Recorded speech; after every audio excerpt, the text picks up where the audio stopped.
Today I'm very lucky to be interviewing Elen Sentier, author of Moonsong. Thank you so much for agreeing to do this interview. Can you tell our listeners a little bit about yourself? Well, hello. It's very good to be doing this interview.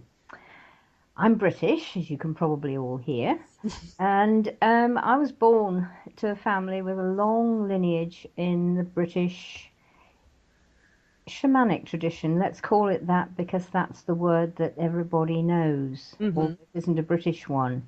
It's the old ways of Britain, the old magic ways, the old witch ways, cunning ways.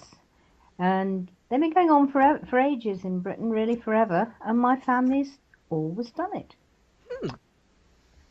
So you grew up in a pagan type atmosphere then? Yes, I did. But we weren't cut off from people who were Christian Hmm. or anything else. It was just normal. There were quite a lot of people in the village who followed the old ways. We all actually went along to church as well and looked after the vicar and supported him because he was quite a nice bloke. Well, that's good though. It's kind of like the Pope that we have now in the Catholic Church. I actually like this one. He's So, much better, isn't he? yes, yes. It was like everybody works together. Hmm. Uh, this was down in the West Country of Devon. The moor's called Dartmoor and Exmoor. I was Hmm. born on Dartmoor and I grew up on the Northern Moor on Exmoor. So it's still quite wild and quite countrified. It's not in the least like being in a city at all. Oh, that must be beautiful then, because I love the countryside and stuff. I've always wanted to see England and Ireland and Italy and just, because they have so much more Well, land than they do building. You know what I mean? I live in the States, well, so yeah. don't anymore. You're better off than us for that. But when you get to the wild places, it is beautiful. Hmm. It's really lovely, and you just feel such a connection with it. You know, you're up there on the high points of the moor, and you see because we're down on the west country and the west coast, we can actually see when we're on the hills the fronts coming in across the Atlantic. Oh, wow. Yeah, you actually see this huge cloud mass coming at you, and you think, hang on, I better get shelter in half an hour. Yeah. At least you get to see it coming. It doesn't take you by Do. surprise. And if you've got you're under some sort of shelter or sat in the car, you can actually watch it all come, and it's watching weather. It's just so different than just being rained on. Hmm. You feel the spirit of the storm, and it's really, really beautiful. It's really nice. Wow. Now you went to Exeter University, correct? I did. Okay. Also down in the West Country. Hmm. And I did, well, I was one of the first people to get a degree in what's called modern educational dance, which was developed by a German chap called Rudolf Laban and is used in lots of other places than dance because it actually looks at what you say with your movement and with your shadow movement. Oh, it's almost like the Hawaiian dance, the way they do the Sort of, hula and stuff like that, similar to well, that.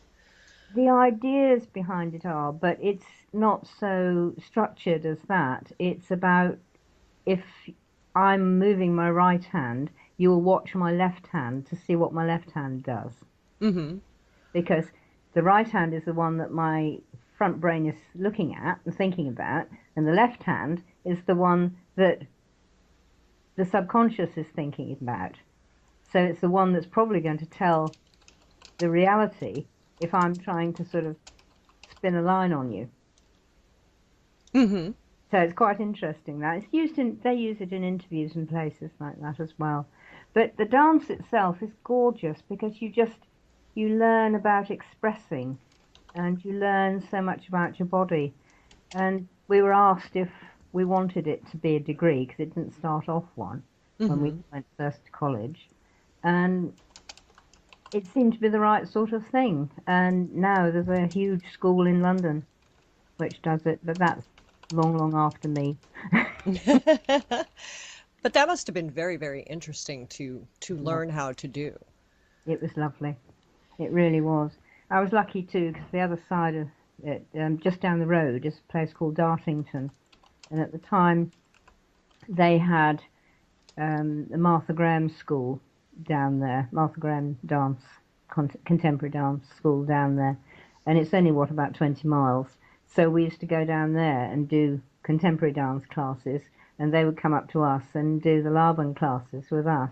So we got to learn an awful lot while we were there for the 3 years. It was lovely. It sounds like it. Now, you Mm. went on to become a transpersonal psychotherapist. Yes. What exactly is a transpersonal psychotherapist? A weird one. It's one of these, I don't know why everybody in these things has to have great long names for everything, but it's across, and means across and beyond the personal. So you're not just dealing with the personal self, your everyday self, who is Elen Sentier, for instance. Hmm. You're dealing with the spirit behind that. Ah. And it's what perhaps the only one, really, the only psychology that really goes deeply into that, although Jung does, because of course Jung did it himself. Hmm. But that's what it's about. It's like, what is behind this without necessarily calling it a religion or anything like that, or making it structured, but just saying that everything has spirit. People Hmm. have spirit. And there is something more than just the flesh and blood and DNA that we run around with in each lifetime. Hmm. So that was quite fascinating for me because I didn't know until I met these people that there was a psychology that did this. And of course, once I found it, it was like, I want to be it. I want it. I want it. I want Hmm. it. Exactly. I mean, it's amazing though that it seems that over in the UK, you guys have way more for learning than we do here in the States. Because I had never heard of that. Ah, well, you might be on the wrong side of the country. That's possible. I'm on the East Coast. There isn't much here. I wasn't I thinking live it out in the that sticks way. of Maine, so we There's don't a have lot much here. there's a lot of the transpersonal over the other side of the mountains, over the west coast. Ah, So if see? you start Googling around, you'll probably find, and there's some very good people and teachers and groups and things, and there may well be over on the east coast too, but I know there was a lot of it there. There's a lot of it in Ireland too, if you ever come over. Hmm. Yeah, see, I'd love to do that. Oh, would I love to do that. Now, you're a writer and a teacher for Yeah. British native shamanism? Yes. Um, I've always wanted to write, but the teaching stuff I got pushed into very much the end of the 1980s.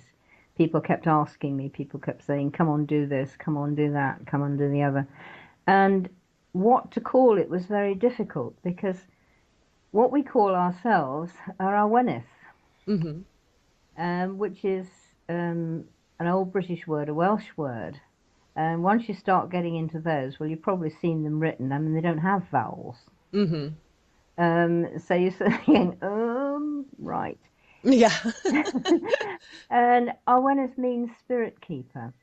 And that is really what a shaman is too. And the shaman is the word that is very well known around the world now. Hmm. So I thought, okay, this is our native tradition, what I've been brought up in, and a lot of friends have as well. I mean, I'm not certainly not the only person. People from all over the country have been brought up in it. And I thought, right, okay, I'll call it that, and then at least people will know roughly what I'm talking about, that I'm not talking about Wicca or Gardnerianism or alchemy or something like that. Yeah. And it gives it a label which people can get a handle on. And but it is the what has grown up here. It's what my family did, what the villagers did, what goes back probably as long as there've been people in Britain. Wow. That is amazing, though. Now, for 25 years, you lived in London? I did, yes. I did enjoy it too. Despite now I love living in the country, and I was brought up in the country. Hmm. But the 25 years were good. I was working for the Ministry of Defence because had to be in my normal box, as I put it. At work. I probably should have left earlier, but I didn't. And I was a sort of whiz-bang software person, writing relational databases and things for our Ministry of Defence. And that was in London. And it was very good fun. I enjoy London, and there was masses to do, and I was able to continue the dance there. Hmm. There's big dance schools around, and I made friends with someone who did jazz dance and Hmm. danced for Arlene Phillips. Who have you heard of her over there? I have not, but I love jazz, so I'm like, I should have heard of this name. So now I'm gonna have to check her out. She is quite famous. She used to run a group called Hot Gossip, Hmm. and who were very wild and quite gorgeous. And she also taught. She'd do jazz classes, as I'm sure you have over there. Oh, yes. You know. And my friend taught for her, and I was the demonstrator, so that my friend could do. We're going to do this, and she'd do the movements, and then music would start. Everybody gets going. My friend needs to go around and check everybody's doing it right. Hmm. But everybody else needs somebody to follow. So I was the person they followed.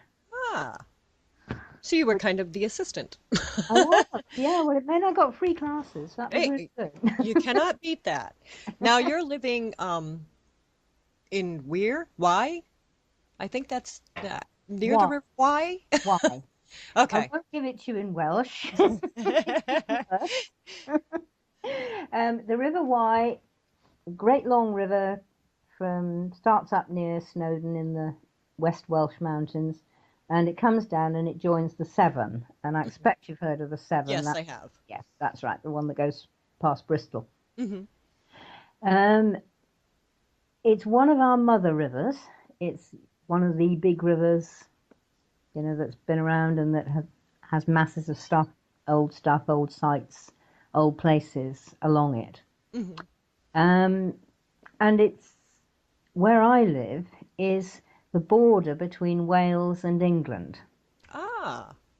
and it's called the Welsh Marches, which is a Norman term because the Normans decided that they didn't want us beastly, horrible Britons coming in, so they built a load of castles along the border and said, keep out. Oh, nice. Yeah, it's a great time. Yeah. Segregation. You stay over there. It's not new. Don't think it's new, please. Yeah, no, it's been going on for a long time in every country. So, yeah. Yeah, hasn't it just? So I live in this, and the border, of course, has moved, which is quite fun. Hmm. Every now and again, we Welsh would go and shove that way, and so the English would get back a bit, and then they'd shove the other way, and we'd lose a bit of land. So I live in this sort of shadowy place Mm. that's sometimes been England and sometimes been Wales, and it's like living in two lands at once. But either way, it's got to be a beautiful land. Oh, beautiful! It Yes. really is. There's big hills, no mountains, big hills, enormous rivers, and then tiny little streams, lovely woodland. Lots Um, of wildlife. yes, we have a lot of that around us here at home. Which is beautiful. See, I love that. I love being out in nature. I lived on 36 acres of land for a while in Maine, and we had deer and Yes. turkey and the occasional bobcat or mountain lion, because we do Mm, have them up here. mm. Bears, porcupines, you name it. We had a little variety of everything, so it wasn't so bad. I'm so jealous. We have deer Hmm. um, all round us, and we don't actually have them in the garden because our fencing's good enough so that they don't come and eat it all. That's good. Uh, yeah, it's sort of handy. Not that I totally object, but I do totally object, really. I Uh, planted that. I'll feed you some if I want to. exactly, yeah. But I do envy you the cats because Hmm. we the largest the largest sort of semi well the largest carnivore is probably a fox in this country. Oh, wow. Exactly. Yes, so you don't have to Really worry too tame. much. Very tame. That's good. And you have two cats of your own and a husband, so you have a full house. Yes, that's quite enough, thank you. Yes. Yes. No more He pets. doesn't actually go out and live in the middle of the wild, so thank Yeah. goodness. Now, how many books have you written? Well, I'm just completing, literally, seriously, my 11th, Oh, wow. which is on Merlin. Hmm. See, I And love those stories. this isn't fiction. This is Ah. about him from what I know from our old ways and our what I've been trained and my own experience. So it's not a rehash of the old stories, although I know them Hmm. and I bring them up in the book. So that's supposed to come out fairly soon because the publisher's harassing me to get it finished. And what's the name of this book? Um, this one is called Merlin, the Once and Future Wizard. Ah. Now, Merlin was a true human being, correct? He was several human Ah. beings. Ah. Okay. I'm just trying to have a little count on my fingers. It gets onto two hands. Wow. Yeah, he wasn't just one, Hmm. and he's lived at many different times. Where I live now is one of the places where he was a human being for a while, Hmm. and See, he was. now this is a book I would really get into reading because I love, the old It, history. It's not it's so much the old fascinating. stories, it's the old history. Well, it's very hard to tell the difference between the old history and the old stories Mm. because history, comes from academics who've read lots of tomes that other people have written, who've read lots of tomes that other people have written, Hmm. and it can end up a bit Chinese whispers from that. Yeah. And So, and it well, is true that a lot of the old lore that we read has a lot of truth to it. it does, but it doesn't come over in everyday speak or scientific speak or history university speak or anything like that. It, Hmm. it comes over, especially our stories, and I think the Irish are just as bad. They come over almost like riddles, Hmm. worse than Zen. And you can't. You think, well, you think that's so and so, and you say, well, no, actually, it isn't. It's so and so as well. And and so you have to work yourself around that. But no, I actually live in about a mile from where one of the Merlins was born. Oh, wow. So that must be, very interesting to be in that area to be able to write about it too. So, It is. It's been so interesting just to pick up all the local stories, which of course I didn't know before I came here, hmm. and I didn't know we were coming here. And about a month after we arrived, it's perfectly the right place for us Hmm. to be, but it wasn't where we'd intended to be. And about a month afterwards, I was in the local map shop, looking for local maps so that I could go walking and find out where we were and where the footpaths were. Hmm. And I kid you not, this sounds like something out of a film. A book fell on my head. It wanted you to read it. Yeah. So I picked it up, and it was a book by a local author called Arthurian Connections in Herefordshire, Hmm. which is where I live. The county is called Herefordshire. Hmm. And so, of course, I thought, well, right, okay, got to buy that. And that sort of opened it up. And I went, oh, that's why I'm living here. Because Yes. I've had a connection with Merlin all my life. He just keeps cropping up. And I thought, all right. Now I know why I'm here. I'm supposed to live in one of your places, am I? Thank you. Yes, exactly. Well, thank you, Yeah. But It's nice when they do something nice for you. it's absolutely gorgeous and such fun. So anyway, I'm trying to finish that. Um, well, Trevor said he wanted it. My publisher said he wanted it by the end of the month, but I think he's going to get it by about the 4th or 5th of July. The current rate of progress. Yes, and I'm taking Which is time from her fine. writing to do an interview. Now, you were in the midst of your third novel, Yes. and Uh, this one is about. well, um, it's set in largely in southwest France, Qatar country, Hmm. which I know very well, um, and bits of it are in London, which of course I know very well. And it's about a girl who finds she has connections with the old Templar treasure. Ooh. No, it's not Dan Brown. No, please. Um, and her father um, comes from down there, and she has to go back there and pick up the pieces, kind of thing, when he's gone.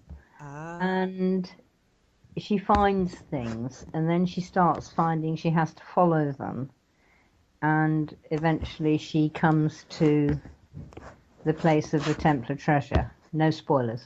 Okay.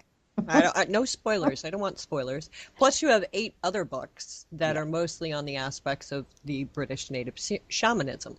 yeah. So you have quite a few books. I don't know how you can write 2 books at one time. I'm still trying to write one. Very hard. It's not easy, but you sort of like mornings are for this and afternoons are for that Hmm.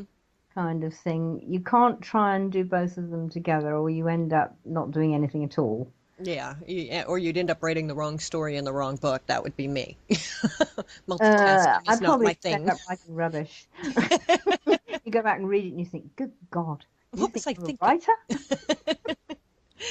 Now, did you always see yourself as being a writer? Yes, I used to tell stories and scribble stories, and as soon as I could write anything, you'd have a small piece of paper with a story on it, Mummy, I've got a story. So, yes, but it didn't happen. I started writing. No, I first started writing in the early 80s, Hmm. but nothing, I didn't do anything with it, didn't chase it up. And then I got very ill and had to leave work, and we came to live up here. And that's really when I was able to start writing. I'd got time and space. Hmm.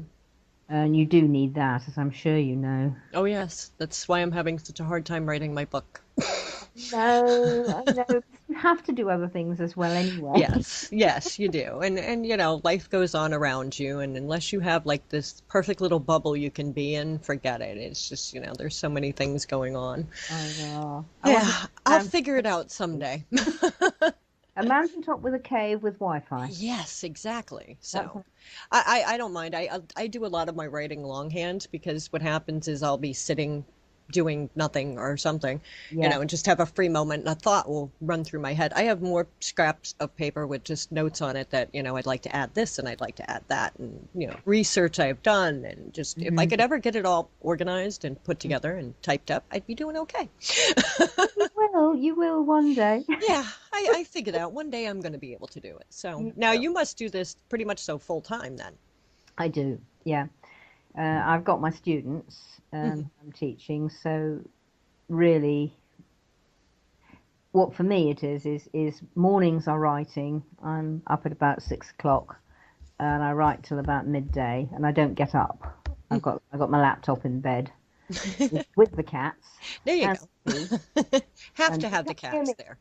don't come near me to anybody, and then I get up and have something to eat and get dressed and all the rest of that stuff, and then the afternoons, I'll sort of have a bit of a break, and then it's like pick up what the students need, whatever they need, and deal with them. So it does actually get divided, Yeah. um, but I love having them. They're such fun, so I couldn't miss them out as well as instead of having the writing. It's so Plus, they delightful. keep your mind active too, because they're going to come up with questions that you yourself may not have come up with. No, not may not, has not. You say, "Good God, I'd never have thought of it like that." Yes. Yes, exactly. And So, it's lovely, and you just have to respond. But it's so good to respond, and it does. You say it just opens your mind continuously. You Hmm. don't get stuck in such a rut. Yes, and it's great to have a good teacher too, because the only reason I completed high school was because I had a language arts teacher Mm. that was just amazing. He was an incredible teacher, and if it would not have been for him, I probably would have given up on school long before graduating. And it was so funny because my daughter, my oldest daughter, ended Hmm. up having him as a teacher. Oh no, how lovely. Yeah, so we went to, when she told me she had Mr. Lively, that was his name, I was like, oh my God, I couldn't wait to go to the parent teacher night. And I walked in the room and I met him and he had broken his foot, so he was Oh in a no, wheelchair. Yeah. poor And he soul. looked so much older and I'm looking at him going, wow, that was my teacher. And I walked into the room and I introduced myself. I said, you don't remember me, do you? He goes, you look familiar. I said, well, my maiden name was Cortell. And he was like, oh, I remember It's you. you. I was like, please don't take it out on my daughter. She's a really good student. Yeah, I got into a lot of trouble in his class, but he was just one of those teachers that was just, he knew how to get to a student, you know, a troubled student that was gonna, I was a troublemaker. And he knew how to get to me. And he did. And I ended up, language was like, you know, language arts was it. I wanted more and more and more and more, and I majored in it. And it was just, that was it. I loved it. And it was Yeah, thanks to him. And it's great to have teachers like that. it is, and I do agree with you because I had the same sort of thing. Only mine was she taught English and history, Hmm. and there was another teacher who taught art who was very, very good as well. And without them, I'd have run away. Yeah. Yeah. The rest Because of you it end was up with some rubbish. teachers that just don't care, you know, Well, and it's and really the click ones that for me. do are Mm, just mm, amazing. mm, mm. And of course, her being an English teacher as well. I mean, she encouraged all the reading and the books and the writing as well. Hmm. She was very, very, hot and good on English language Hmm. and the grammar studies. So, I sometimes wonder if I'm a grammar Nazi myself, really. Um, but, all this texting and stuff. Yeah. Um, The I, shortening of words I can drives me actually do crazy. very well, but I can still grumble like an old woman. Hmm. Yeah, yeah, it's all the shortening of words that drive me nuts when people text. My daughter will text me and it takes me 15 minutes to decipher it. I'm like, what is that? What So, is yeah. that? Turn it up the other way. Yes, it works. Yes. And so yes, I agree. A good teacher, and hopefully, well, they all seem to like me, so at least that's something. That's always a plus. So now, talking about your book Moonsong, can you give Mm. us a little insight on the main character and basically the story? Well, it grew out of another of the old stories, which I'm sure you know, Tristan and Isolde. Mm-hmm. Hmm. And the old love story, Mm-hmm. and which I know very well, and I know the Cornish places, the places in Cornwall where it's supposed to have happened. That's another one which actually happens in various places in Ireland, Cornwall, Brittany, as well. So it's one of our stories that moves. Yes. Anyway, it's a love story, and a tragic love story, which where things don't work out. Mm. It started to grow out of that, only I've turned it upside down a little bit. The heroine is Isolde, Mm-hmm. um, but it's set in the modern day, say first decade of the 21st century, say, Mm-hmm. and she's a journalist, and she's come from Belfast, because in most of the stories, Isolde was an Irish princess Mm-hmm. who came from a bit north of Belfast. She comes from Belfast of the Troubles, of all the Irish Troubles, and she used to live just off Falls Road, which is one of the worst places. And Ah. had a lot of problems between her mother and her father, one of whom was Catholic and one of whom was Protestant. So this is the behindhand for Mm-hmm. Isolde. So she's ended up a bit like um, Shakespeare says in Romeo and Juliet, a plague on both your houses, and leaves. Mm-hmm. Comes to London, gets a really good job on a big paper as a journalist, and is doing very well, except for the fact that it's still going on It's not too long after 9/11. Hmm. So we were all policemen with guns and flak jackets, which we're not used to Yeah. over here. And it all gets too much. So she goes off to get a job with an old boyfriend down in the West Country.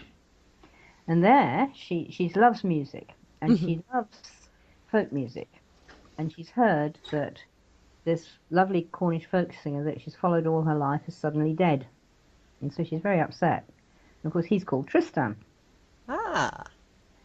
And so she goes down anyway, and okay, he's dead. He was ill. It's fine. And I miss him. And she gets involved with the music crowd down there as well as the book crowd and all sorts of stuff. And she meets this wonderful young man who is an organist, a professional church organist. Not Hmm. in a church, he's a concert organist. And he was Tristan's foster brother. But she Ah. doesn't know that at first. And they fall in love, and then she finds out. And he's called Mark, so I have used all the names. And then they fall in love, she goes down to live with him and finds that all the local spirits of place are saying Tristan shouldn't have died then. He hadn't finished because he was Hmm. writing his songs and he hasn't finished the last song, the moon song. But he's dead, but you've got to go and get it. Wow. So she has to go to the Isles of the Dead and find Tristan and bring him back and get the song. Now, this has a lot to do with the Fae folk as well, Yeah, correct? it does. Yeah, it does. Yeah. See, now I love Fae. Mm. I study Fae magic. So, yeah, this is a book I have to read. This is a book I have to. Well, This is on my want list. So, I think yes. you'll like it. Then, Yes. Now, funny and it is question. about that. That is about our old tradition. Yeah, So you will feel it in that as well. So I'm bringing all that out. But of course, it's a love story and it's romance and people have problems and relationships and all the usual stuff. right. And that's real life too. It is, yeah, yeah. And It's sometimes real nobody's life is stranger perfect. than fiction, but hey. Now, this sounds like a funny question, but why do you write? Because I can't not. Um, Sometimes I go away, and like you, then I have to take some longhand unless it's a place where I can take my computer. Hmm. And I can't be still. I like going out and wild camping in the woods here, Hmm. and I go out with some friends sometimes. And they're quite happy, sort of sat around the fire, and maybe having a coffee or a beer or something like that. But I have to go back, and I've just got to sit there and start, even if I'm scribbling in a book, lying in my hammock. I can't just chill. Hmm. It's not chilling for me. So it's an itch. I have to do it. If I don't write, I shall go nuts. Yeah, it's like if you don't get it out of your head, it will just stay there and drive you crazy. Yeah, it does. Yeah, Yeah, yeah, yeah. yeah, I And can relate with that. I, I don't know about you, but it actually makes my skin itch. I've never noticed that, but Uh, I do know if I don't get something out of my head, if it's just saying you have to write this down, you have to write this down. If I yeah, don't do it, yeah. it just won't leave me alone. No, no, no. I quite agree with you. Absolutely. Now, do you get writer's block? Yes, we all do. And you just sit there thinking, it's not going anywhere. I don't like this character. This one's boring. I don't know what I'm doing. I think I'll start another book. Right? And you just have to do, I find I have to do something else. Hmm. That's one advantage of writing two books at once, because the non-fiction is not so hard to write. Yeah. And so, I can go off and write some of the non-fiction stuff and then come back. But I do other things. I mean, like we've got a lovely garden here, so I go out and mess about in that, or else I'll go for a walk, or go and see somebody, or just go and sit on the hilltop and get away and stop thinking about it. So I Walk think away sometimes for a it little bit, and happens. sometimes it'll come back to you. Yeah, and sometimes I think you get so wound up in your sort of frontal consciousness, your forebrain, Hmm. that, your back brains, they're sort of saying, I wish you'd listen to me. Now, how much research do you do when you're writing? Oh, tons, tons and tons and tons. I thank God, all the gods, for having computer and the internet because, Hmm. um, like with the one that I'm writing now, with the Spring Bones, which is set in France, Hmm. I would love to be off to France every 5 minutes. Right. Now, does that road go up there, and was that castle that side or that side? Hmm. Um, at that level, and then I just want to go and sit in that forest by that stream or that lake and get the feel for this, and I need to be on that mountain. And of course, I can't. Um, I'm really not making enough as a writer to be off to France every 5 minutes. Yeah, right. Yes, writers don't make all that much money, No, people. we don't. No. No. And it is definitely not something to do, and unless you happen to be lucky to make loads of money. Hmm. But I can't do that. So the computer enables me to actually find things, find pictures. And even with Google Map, I had a problem with a bit of the road where there's a road trip bit in Whispering Bones. Hmm. And I've done it, but it was about 20 years ago when I did it. So I thought, I wonder what it's like now. And Google Maps allows you to do it. Hmm. You can actually drive that road. Yes. And that was amazing. And I thought, oh, I'm getting the idea. And then I could sort of lie back and, yeah, let it come through. Then Hmm. the road trip was working. And I knew that I was going to be doing it right. Because that's the other trouble, because things change. And Yes. so you write it for somebody and they said, but it doesn't do that. Hmm. And, no, there are four left turns there, not three. And it stops the reader once you get one of those. I know it does me. Hmm. So I really need to do that. But then there's all the stuff that you've just got to research into, like I was with Isolde. Where does she come from? Hmm. Who is she? What was it like there? Um, who were her parents? You have to build up masses of backstory. Hmm. Otherwise, you don't know the characters. Why would they act like that? Oh, it's because. And you can get into their past and work it out. So yes, there's tons and tons of research to do, particularly for fiction. Oh, yes. Now, what was the hardest part about writing your books? Mm, I suppose really once they're written, you have to edit Hmm. because your first writing is wonderful and absolutely gorgeous and fabulous, and actually doesn't quite work, Hmm. and you haven't got the sentence quite right. It doesn't flow. Or you missed a bit, or actually that bit would be better after this bit. That's slogging because it isn't creative. Hmm. And you have to go over the manuscript. I always make myself do it at least 3 times before it goes out to a proofreader and an Hmm. editor, so that I'm fairly sure that I have said pretty well what I meant to say and that it does largely work. But it's hard. That's where I am with the Merlin book at the moment, and it's hard work. Hmm. Yeah, That's hard. especially editing your own work. Oh, and you can never see everything that's wrong No. because you know what should be there. Yes. Yeah, I know it's supposed to be there. I wrote it. You know? That Yeah, that's that is exactly. that is CAT. It is not KAT. Yeah. It Yeah. isn't. It's KAT. But yeah, Hmm. you can't see that, Yeah. and you don't. And you say that you always read your work out loud to I yourself. do. So if your voice stumbles, now I do that.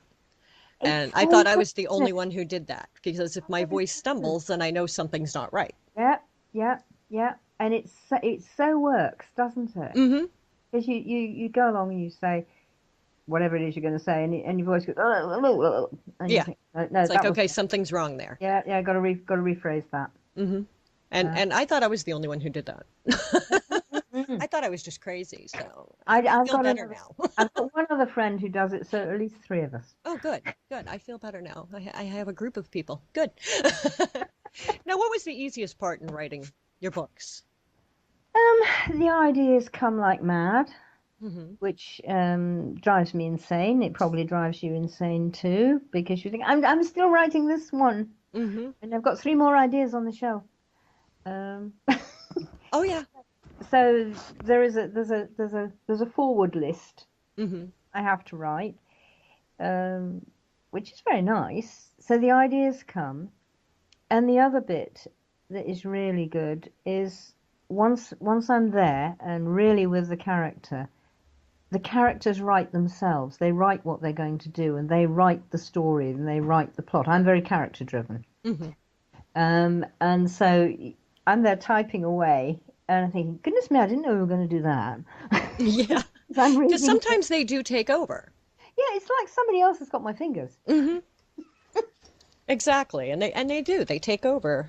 I was talking with Robin Hearn, Yeah. and he was another one who said that yes, that and oh, who else? M.R. Sellers Hmm. said that he had written characters in and thought they were just going to make a one-time show, and then he ended Oh, up doing a whole slew of books about that one character that just did a one-time show in one book. I've So, got one of those. yeah, they just kind of take over and say, "No, you're not done with me yet." The one in my first novel has given me a whole idea for another novel for in his youth. Hmm. And I'm there sort of going, oh, really? I mean, it sounds absolutely fascinating. Yes. But, it's sort of like, yeah, hang on to it. I'll try not to die before I've written it. Hmm. Exactly. It's like don't let it go. I'll I get to you. I I will promise get I will you. get to you. Exactly. Exactly. Yeah. Ah. Now, how do you publish your books and why do you choose this way to do it? Well, I began with my first novel, Owl Woman, on doing it myself. Hmm. Um, because I wanted it out there and I was struggling away, trying to get an agent and doing it in the what I feel now is the old-fashioned publishing way. Hmm. And anyway, it got out, and not terribly long after, the editor who I now work for at John Hunt, he found me, and he actually found me on Facebook. Oh, wow. Yeah, I know. You think Facebook's no good. It is. Yes. You just Yes. be careful. But yeah, and he sort of said, and we friended, and then he started muttering, and he said, are you writing anything at the moment? And so I chucked the Celtic chakras at him, and he Hmm. said, yes. And there we are. That's Uh, awesome. and they're really nice, and they're modern, and they believe in ebooks, and they believe in Facebook and Facebook groups and podcasting and all the modern stuff that people do. Well, So it's really, really good because that's useful. You're reaching your audience, in ways that they want to do. They want their Kindle. They want to be able to hear your podcast on the phone. They want to be able to hear you read a bit of your book on the phone. Um, and they believe in this, and it works. So I'm really pleased with them, and that's why I stay with them. yes. And that makes a big difference too. You have to be pleased with who's publishing. And there Yeah. are so many different ways that you Yes, can publish now. I mean, you can publish your own books. exactly. And it's no longer, the stigma that it used to be. Oh, you're vanity publishing. And no, it's now called indie publishing, which is really nice. Uh, Hmm. um, so things get out there, Yep. and John Hunt doesn't sort of object to that either. Well, that's good. It's not sort of your mind, shut up, don't touch anything else. You're not Hmm. allowed to publish on your own, and it's none of this sort of parental autocratic stuff. It's how can we do this? Have you got any ideas for that? Hmm. Which is really, really worthwhile. So I stick with them as So long as what they do keep you doing. do now to relax? Um, you probably need to edit this. I watch gratuitous violence on the television sometimes. Arnie Schwarzenegger and a glass of wine. There you go. There's nothing wrong with that. Any sort of nice hunky looking male and glass of wine is good relax. Exactly. Exactly. I no, I You're also married, not dead. I am definitely not dead. Yes. And I garden and I walk and I paint and I do watercolors, sort of weird Chinesey sort of watercolors. And I spin and knit. Uh, Now, what is spinning? Is that where you make the yarn? yes. Okay. Just wanted to make sure. Yeah, I don't anymore because I'm feeling sort of too old and weak. I can go from I can't actually shear the sheep. Hmm. I can go from the sheared fleece Hmm. to the completed garment. Oh, wow. But now I stick to the spinning bit. You've got to do loads of stuff to the fleece before you can spin it. But I stick to the spinning bit and then I either knit or weave, Hmm. which I thoroughly enjoy doing. And it's ever so restful. Yes, You really, I crochet. I'm not oh, I do great. too. I'm Yeah. not great at it. I know how to do a square and I know how to go back and forth. So, and I'm learning. I'm learning different little stitches. YouTube is wonderful for that. Isn't Um, it? Yeah. but yeah, it's very Yeah. relaxing. The only Yeah. problem is I have problems with my hands, so I can't do it as long as I'd like to. But yeah, I it know is how to very do it. relaxing. I have problems with my hands too. They're all twisted and that. So you can't do it for as long as you wish, but No. you do it for a bit, Yep. and Now, that's it. which authors have inspired you? Oh, Ursula Le Guin, Hmm. Roger Zelazny, meaningful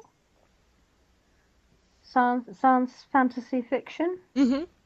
and woman called Terry Windling. She's only written one real novel, but she used to edit with Ellen Datlow for Tor Books. Hmm. And used to put together collections of fairy stories from all over the world, but a lot of it European, Ooh. and they're fabulous. So they three,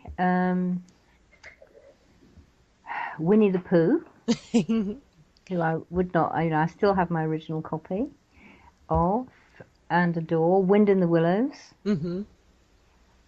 Who else do I like? Alice in Wonderland.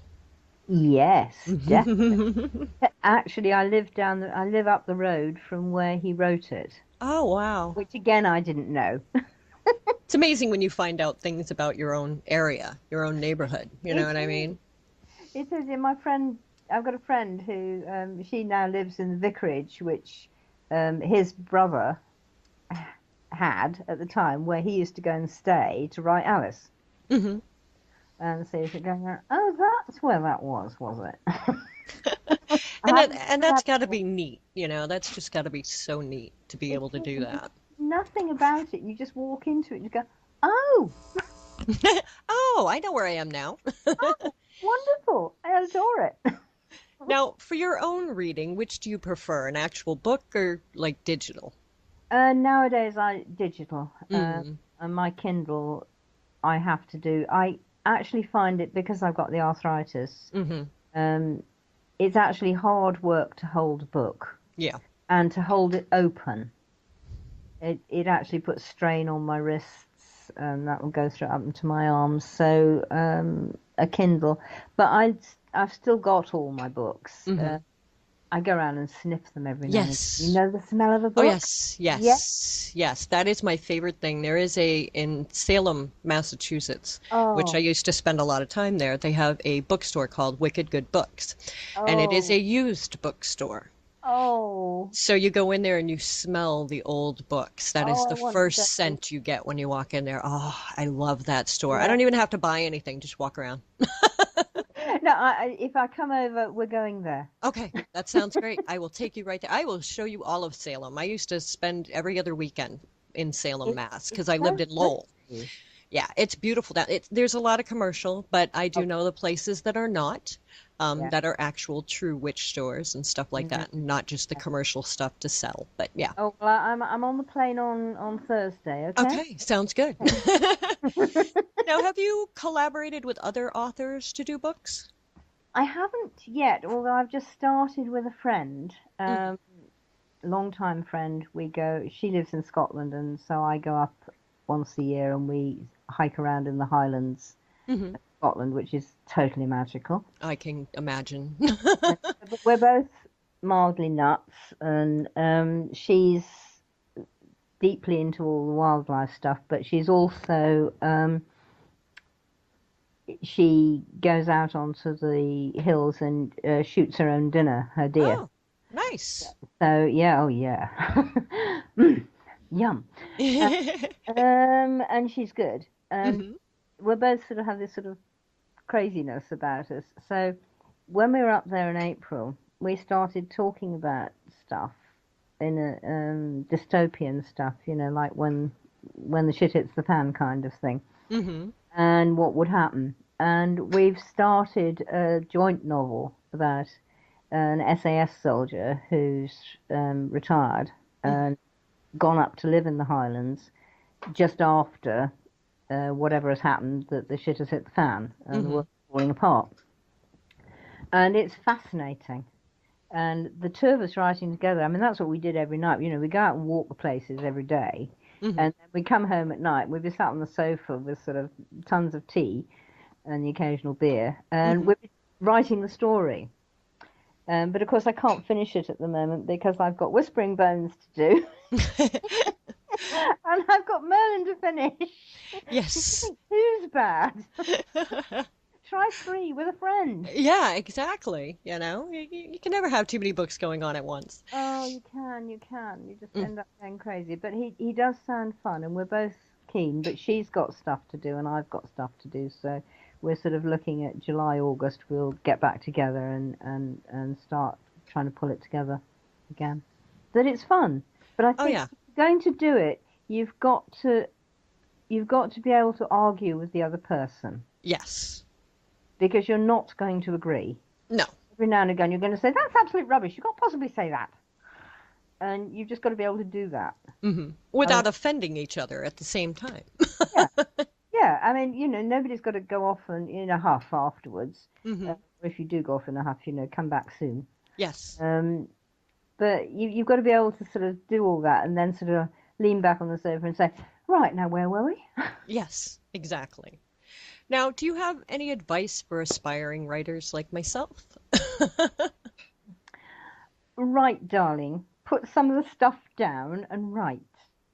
Um, it really is good to have a discipline. Like, try and write yourself, I don't know, even 500 words a day. Hmm. 1,000 is what they usually say, but if you can manage to write 500 words a day, even if tomorrow you might think they're rubbish, write them. Hmm. Because if you don't actually write, it doesn't work. You're not practicing. And the other side of it is read, read, read, read, read, Hmm. because that expands you.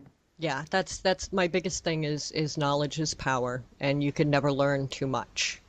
No, and other people's styles, other people's little phrases of ways of saying something, it'll just spark you off.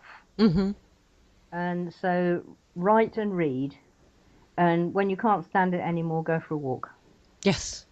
And I totally believe in walking. If you're in a bad mood, take a walk. Yeah, just By go the out. time you get back, your mood will totally Yeah, change. it'll be different. You'll be fine. Yep, Yeah, I yeah. agree with that one absolutely. Now, where can our listeners find your books to check them out and purchase them? Well, probably in some bookstores, but Amazon. Amazon, Amazon, Amazon, Amazon.com, Amazon.uk, Amazon. Whatever. And yours are available on Kindle as There you are. well. Yes, Yes. yeah. Yes. Well, that's through Amazon because they own it now. Hmm. But yeah, and they're also available through Barnes and Noble over there and on Nook, I think. So, but if you just head into Amazon, you'll find the books, and then you'll find places to go. And if you head into Barnes and Noble's site, you'll find it and find places to go. Hmm. And you have your own website as well, correct? I do. And what is that for our listeners? Um, www.elensentier.co.uk. Perfect. That, So no that way. dot, No dots in my name. No dots in the name. And that's good because then they can go right to your website too and find out Yeah. what you're going to be writing soon and what's going to be coming up next. If And they can't remember anything else, just Google Ellen Sentier and something will come up. mhm, So you'll be all right. there you go. Well, I want to thank you so much for coming on here, Ellen, and letting us get a glimpse into your world. It's been amazing. It's been delightful talking to you. All right, everybody, stay tuned. There is more to come.